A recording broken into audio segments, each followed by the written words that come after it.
औज़ुबिल्लाहिमिनश्शैतानिर्रजीम बिस्मिल्लाहिर्रहमानिर्रहीम। अस्सलाम वालेकुम। मैं होम्योपैथिक डॉक्टर इकराम रहमान कैनी प्रेसिडेंट HPC है अदना सा कारकुन आपसे मुखातब हूँ। आज 26 मार्च 2025 को नेशनल काउंसिल फॉर होम्योपैथी के इलेक्शन हो रहे हैं।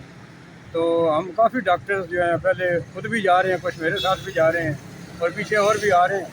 तो इंशाअल्लाह ताला हमारी फतह यकीनी है। परेशानी होती है बेचारा मेरे इनका इस तरह करें ना, वोट चेक करा लेना, तो अगर है तो फिर आए।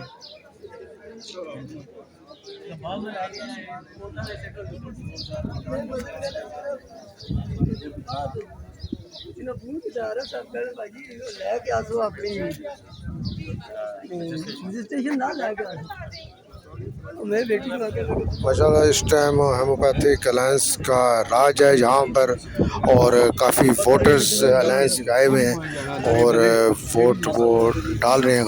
इस टाइम डॉक्टर इकराम रहमान कैनी साहब के साथ भी काफ़ी ख़वातीन आई हैं वोटर्स, और वोट कास्ट किया उन्होंने, और इंशाल्लाह अज़ीज़ हमारा पैनल कामयाब होगा, जीतेगा। और मैं आप लोगों को एडवांस मुबारकबाद पेश करता हूँ। अस्सलाम वालेकुम रहमतुल्लाहि व बरकातहू। बस अपने साथियों निकलो, वोट दें और अलायंस को वोट दें। आ जाएँ आप, और भी टाइम है, वोट दें। अस्सलाम वालेकुम।